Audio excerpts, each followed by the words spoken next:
El cosmos sagrado, la enseñanza de George Ivanovich Gurdjieff, Henry Leroy Finch. Parte 4. La sabiduría del Mulaj. A lo largo de las páginas de los relatos de Belcebú circula un personaje de un tipo muy diferente a los miembros de la jerarquía cósmica de los ángeles y arcángeles y a los individuos o mensajeros sagrados que aparecen en la tierra como fundadores de las grandes religiones. Es citado más de 200 veces y aparece en casi todos los capítulos. Se dice de él que es muy sabio y que tiene un proverbio justo y mordaz para cada situación particular, grande o pequeña.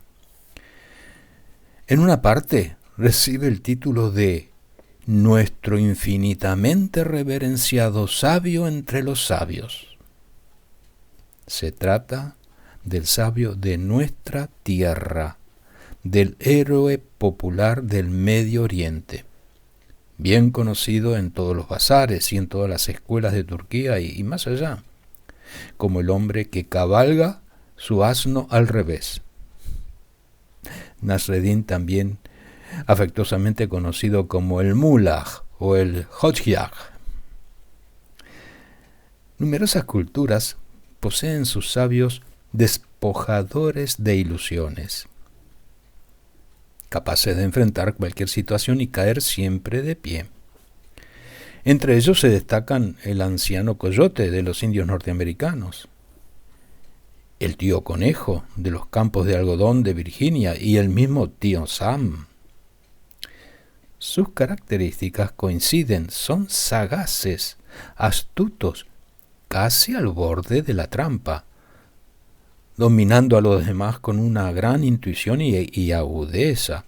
Para ganarle una partida a este tipo de héroe popular hay que madrugar. Sin embargo, ellos no dan muestra de ninguna maldad, grosería o gusto por el poder.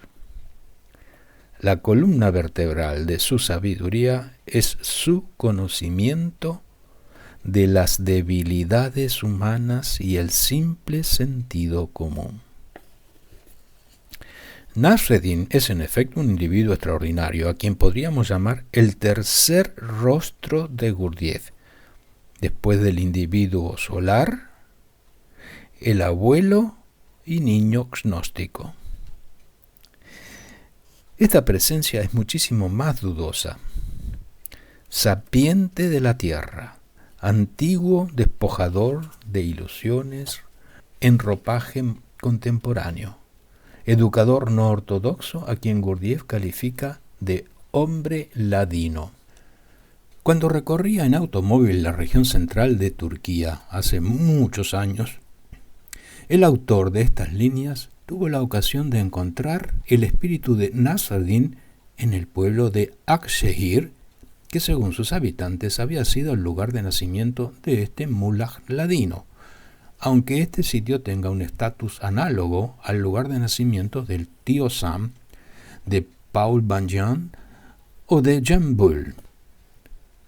Se llegaba a este pueblo por una ruta de montaña, a unas 30 o 40 millas al noreste de la antigua capital de Turquía, Konya, donde visité la tumba de Yelat et-in Rumi, el fundador de la orden sufí Mevlevi o de los derviches giradores.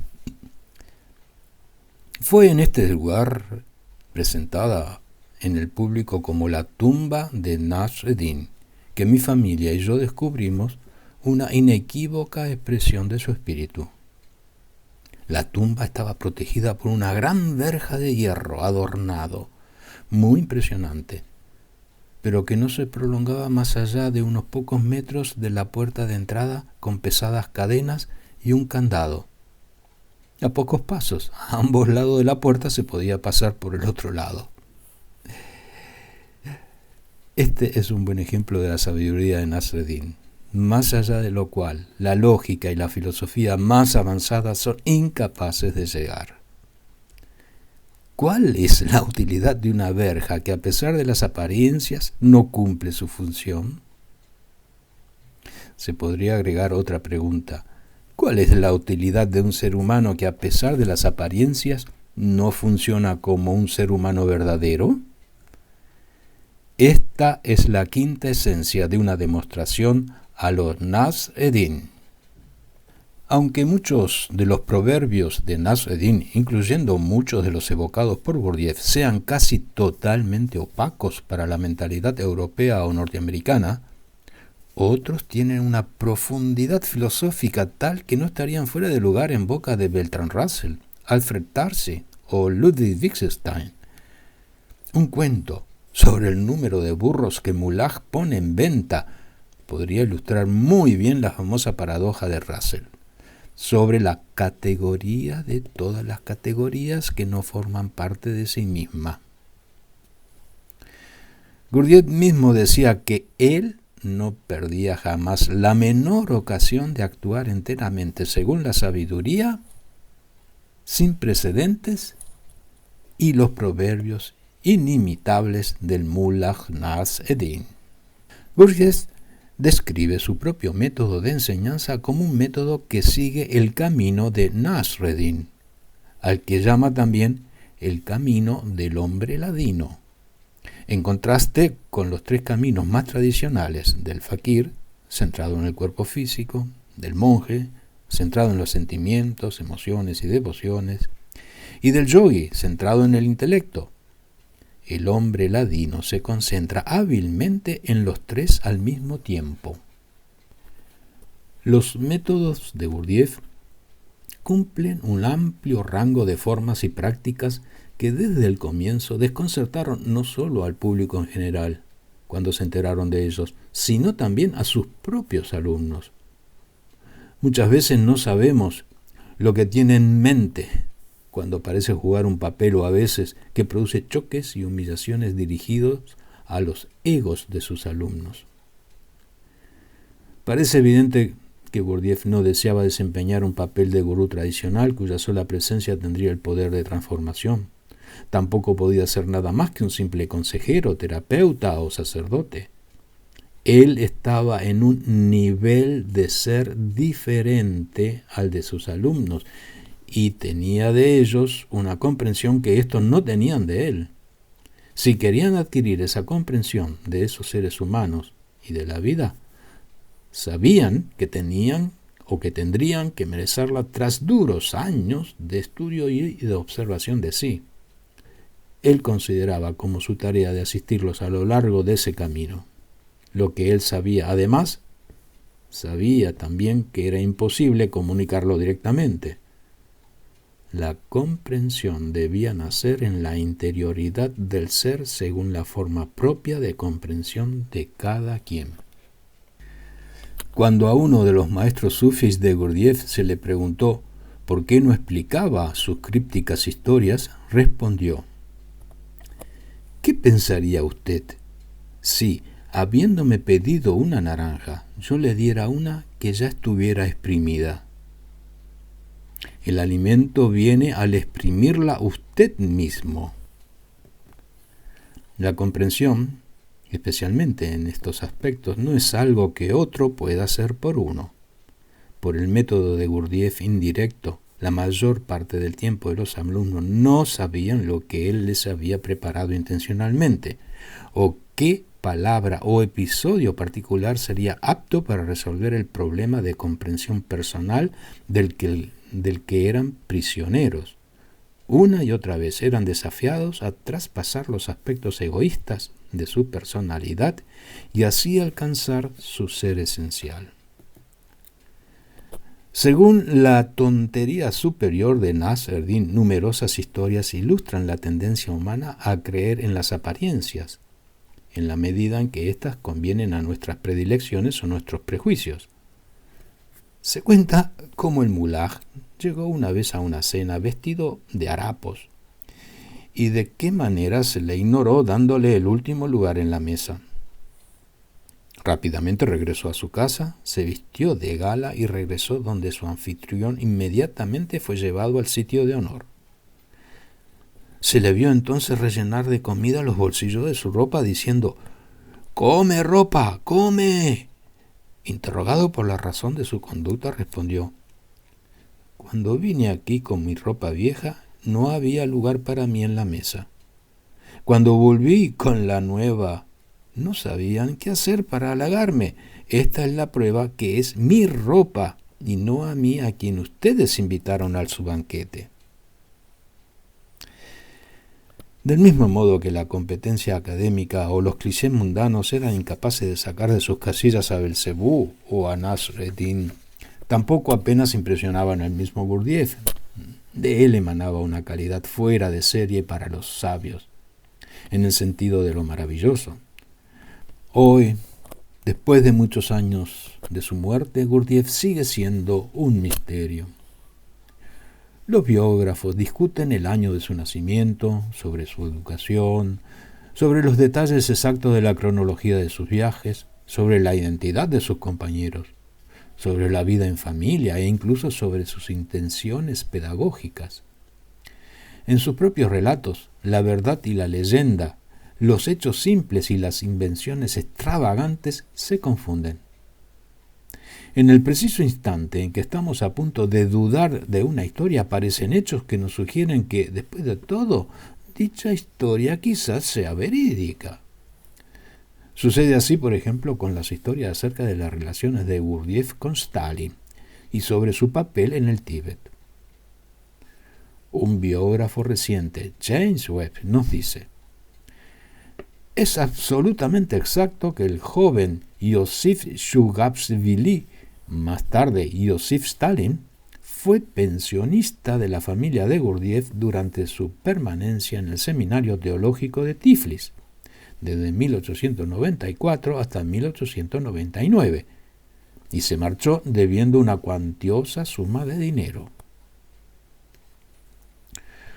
Otros afirman que Karl Haushofer, el teórico político nazi, y el escritor Hermann Hesse, el más famoso anarquista ruso, el príncipe Peter Kropotkin, formaban parte de los compañeros de viaje de Gurdjieff. ¿Permaneció en el Tíbet como agente de gobierno ruso durante las maniobras de las grandes potencias? Aún hoy es imposible afirmarlo o negarlo con certeza. En la introducción de Encuentros con Hombres Notables, Gurdjieff nos ofrece una indicación sobre la atmósfera en la que se encontraba inmerso. Después de haber descrito la influencia funesta del periodismo contemporáneo, nos habla del tipo de literatura que aprecia.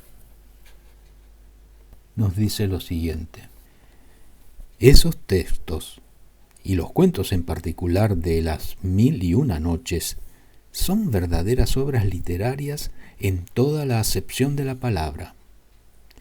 Quien quiera los lea o los escuche, siente que todo allí es pura fantasía, pero fantasía conforme con la verdad, a pesar de que los diferentes episodios sean inverosímiles con relación a las condiciones ordinarias de la vida de los hombres. El interés se despierta en el lector o en el auditor, maravillado por la sutileza con que el autor comprende el psiquismo de los hombres de toda casta a su alrededor. Según parece, Gurdjieff quería que su vida tuviera precisamente esta cualidad de fantasía conforme con la verdad, que ilumina el psiquismo de los hombres ordinarios. Al mismo tiempo, nadie estaba más en guardia que él contra la credulidad y la estupidez. Los ersatz que llenan las tiendas de ocultismo, lo que Nasreddin con su perspicacia de campesino llamaba paparruchas del espiritualismo, o la cascada de titilaciones titilantes de la religión. Una enseñanza que pide que uno se pare sobre sus propios pies, pero que al mismo tiempo pide que hagamos uso de un conocimiento tomado de fuentes perfectamente no ortodoxas, debe depender de los estudiantes que mantengan un equilibrio exacto entre credulidad e incredulidad. No crean nada que no hayan comprobado mediante su propia experiencia. Tal era la advertencia. Una atmósfera un poco tensa era favorable a la enseñanza. Los alumnos podían ser elogiados un día y por lo que al otro día siguiente les valdría un reproche. Dependía de ellos encontrar el matiz de la diferencia. Podían vivir una emoción intensísima antes de percatarse de que se trataba únicamente de identificaciones y de emociones negativas de las cuales se suponía deberían haberse dado cuenta. Comprendían que Gurdjieff consideraba un horror los comportamientos personalistas o egoístas. Se daban cuenta que cuando se dirigían a él a partir de un deseo verdadero, un deseo de la esencia, jamás eran rechazados. En un mundo donde los resultados involuntarios de nuestras acciones tienen un papel tan importante y donde no dejamos de fallar a la hora de prever lo evidente, es de la mayor sabiduría guardar siempre en la mente la realidad de nuestro, entre comillas, estado de sueño. Esta realidad fue expresada de una manera tajante como para dejar sin aliento desde el primer viaje de Gurdjieff a Nueva York en 1924, cuando se le hizo la pregunta: «Señor Gurdjieff, ¿qué trata usted de hacer?» «Lo que trato de hacer», respondió, «trato de mostrar a los hombres que cuando llueve las calles están mojadas». La respuesta bien podría ser una especie de prueba con papel tornasol espiritual. Los que allí no ven nada perderán su tiempo estudiando a Gurdjieff. Pero habrá siempre aquellos que no olvidarán jamás, como Erwin Wolfe. Al reportar esta historia en su libro Episodes with Gurdjieff, Wolfe añade un comentario quizás mucho más relevante y dice que varios meses después, al recordarle a Gurdjieff lo que él había dicho, obtuvo la siguiente respuesta: «¿Yo decir eso?», me preguntó, fingiendo una gran sorpresa. Poseer tanto que sea posible dar generosamente y sin hacer aspavientos, como diciendo: «¿De dónde salió eso? Todavía queda mucho por dar», constituye un modelo de gracia y de libertad espiritual que por sí mismo coloca a Gurdjieff entre los más grandes maestros. Estaba consciente de que su sabiduría no era de su propiedad. Gurdjieff, ¿será necesario decirlo?, ocultaba su enseñanza detrás de cierto disfraz que descartaba a las personas demasiado frívolas o impacientes como para dejarse engañar. Es precisamente ese disfraz de charlatán o de maestro fraudulento, ligeramente sospechoso, vendiendo tal vez indulgencias. Para lograr un contacto auténtico o pasar de la evidente escenificación muy tradicional, el alumno debía demostrar tener un discernimiento singular. Gurdjieff no hacía ningún esfuerzo por disipar la impresión que él creaba, o permitía que se creara, de que él estaba tramando algo sospechoso. Le correspondía al alumno descubrir que él era un hombre de conciencia, perfectamente honesto en sus actos. Dos asuntos particulares suscitan siempre mucha incomprensión: los que Gurdjieff consideraba como, entre comillas, nervios más sensibles de la vida humana: el dinero y el sexo. Gurdjieff estimaba que para aquellos que poseían bienes materiales en exceso se les podía exigir dar una contribución importante si ellos consideraban la enseñanza valiosa. Hay razones para decir que no se negaba a tener relaciones sexuales con aquellas que él estimaba ser lo suficientemente adultas a condición de que ellas estuvieran de acuerdo.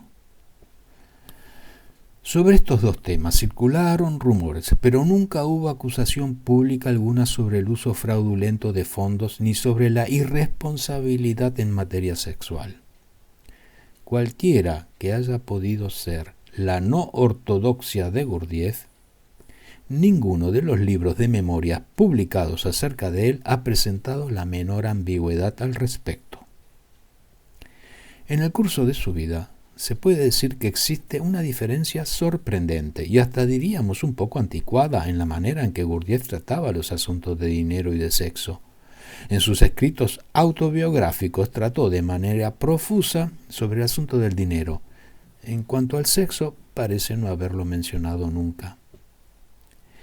En un singular capítulo llamado, entre comillas, La cuestión material, anexado al final de Encuentros con hombres notables, Gurdjieff describe cómo ganó más de 60.000 rublos al crear una empresa de reparaciones en ciudades y pueblos de Transcaucasia, haciendo pagar fuertes sumas por ajustes menores de aparatos cuyos propietarios eran demasiado ignorantes para darse cuenta que esas reparaciones no requerían más que unos pocos minutos.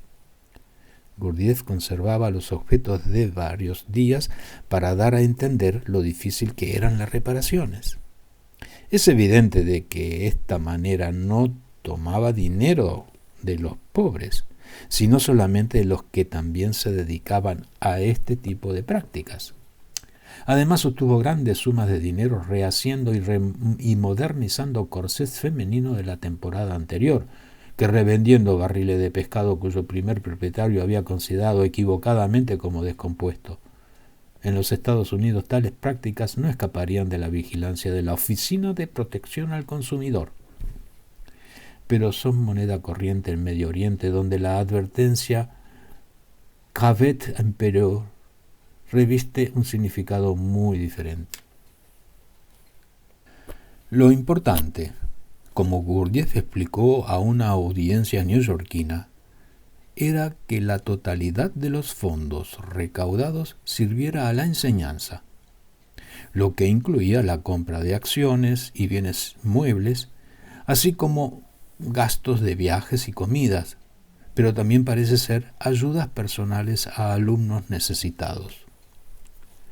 Lo que merece una mayor discusión es la actitud de Gurdjieff hacia las mujeres en general. La totalidad de la fábula cósmica que son los relatos de Belcebú, tanto en su dimensión terrenal como en su dimensión celestial, está casi exclusivamente poblada por hombres. Ni siquiera las esposas son mencionadas. De hecho, solo se encuentra una mujer en el conjunto de la obra escrita de Gurdjieff. Esta mujer, llamada Vitliskaya, nos dice, vestía de hombre. Mientras que en su autobiografía, Entre los buscadores de la verdad, Gurdjieff habla largamente de su padre, a quien dedica un capítulo entero, no nos cuenta nada en relación a su madre, aunque él relata que la lloró infinitamente cuando ella murió, en los días del Priure.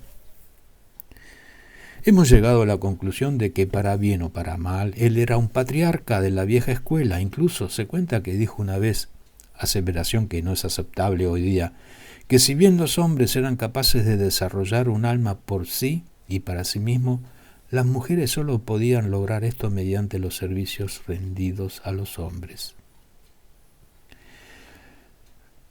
¿Cómo lo terrenal y lo celestial, Nasruddin y Belcebú, podían entenderse?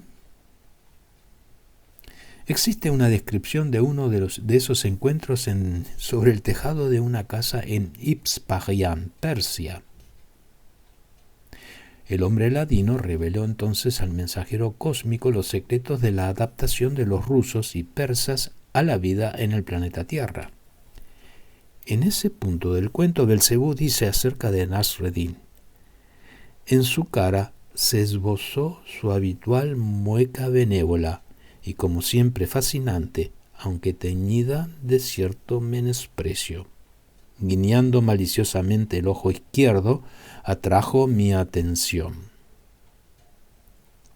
El mulaj señala entonces en la calle a una, entre comillas, cabalgata de cosacos que acompaña una calesa rusa tirada por 4 caballos bajo el mando de un imponente cochero.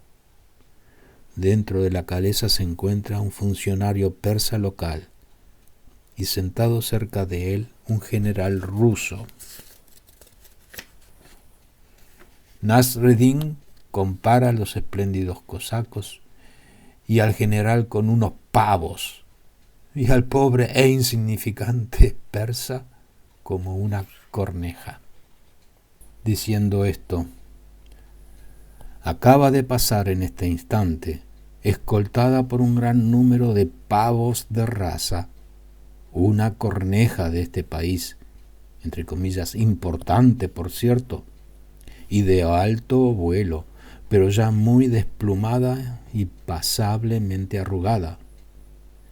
En estos últimos tiempos, además, las cornejas de alto rango de este país no dan ya un solo paso más sin esos pavos de raza. Luego Nasreddin describe la situación diciendo que los representantes de las civilizaciones europeas contemporáneas deben ser llamados infaliblemente pavos reales, mientras que los habitantes de los otros continentes merecen el nombre de cornejas, es decir, el pájaro más sucio y el que más manifiestamente no sirve para nada. Para los pueblos que tratan de imitar a los europeos y de rellenarse de Europa, en este caso los rusos, no podrían ser comparados mejor que con el pájaro pavo, pues dice que los rusos nunca pueden teñir suficientemente sus plumas negras de cornejas para convertirse en verdaderos pavos reales y deben terminar como vulgares pavos.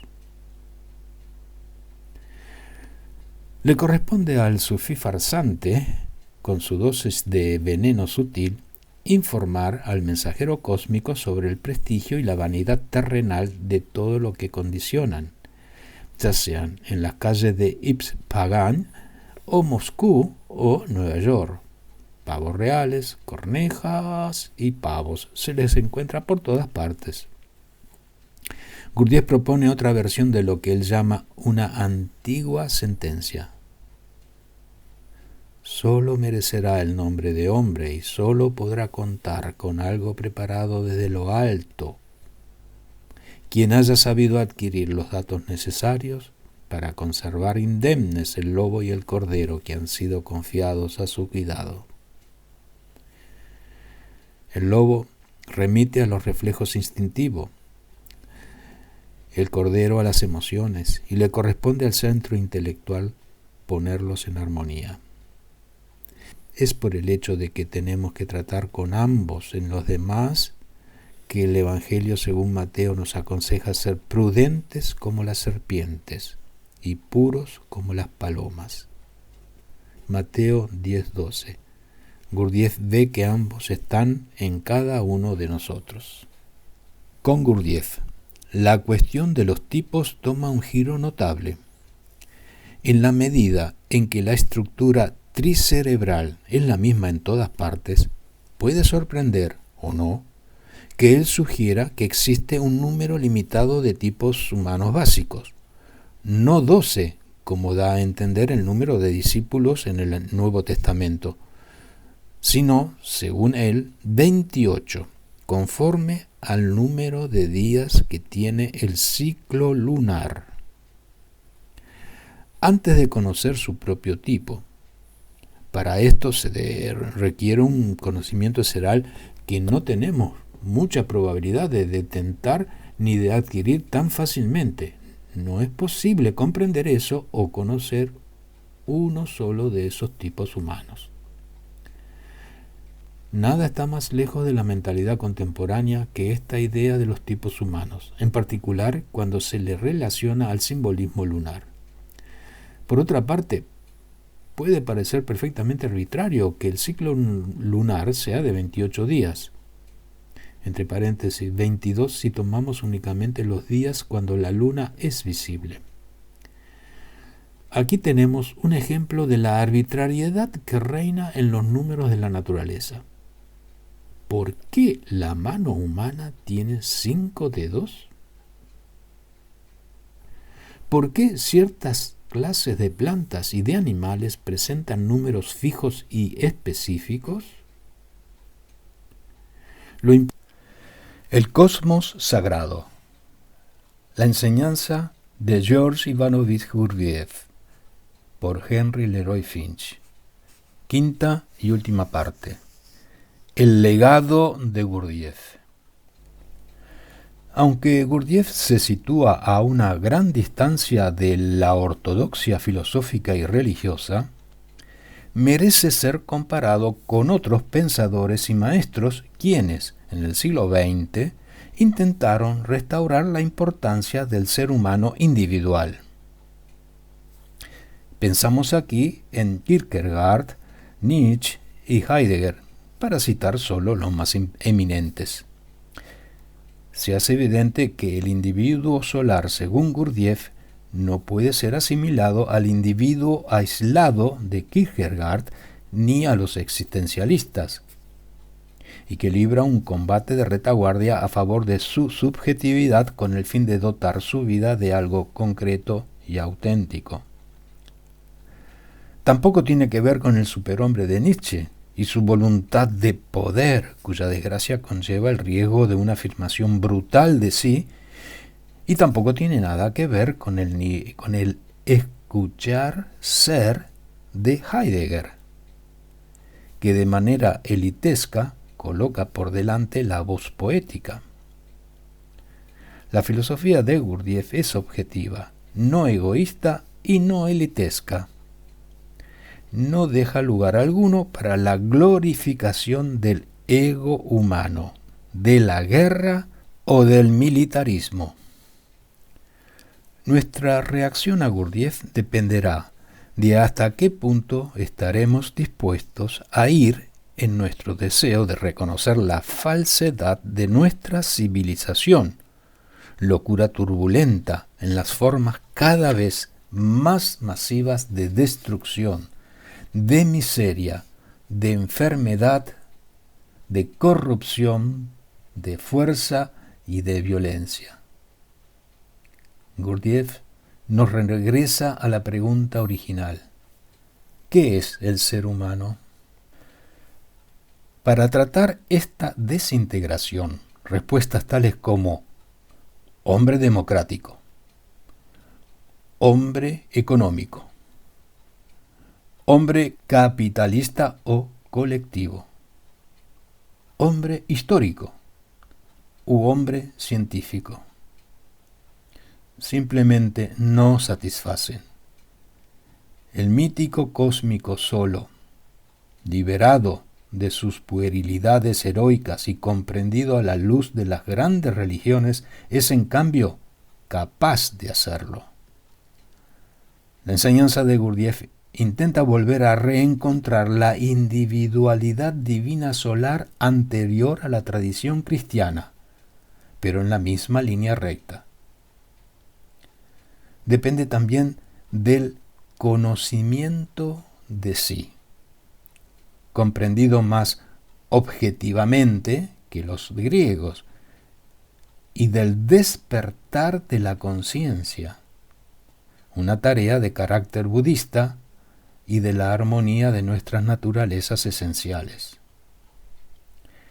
Lo que queda demostrado no es un sincretismo espiritual más, sino muy por el contrario, una globalidad integrada de lo viviente, de la cual el señor Gurdjieff constituía un vivo ejemplo. Finaliza aquí el estudio de Henry Leroy Finch, El cosmos sagrado, la enseñanza de George Ivanovich Gurdjieff. Gracias por escuchar.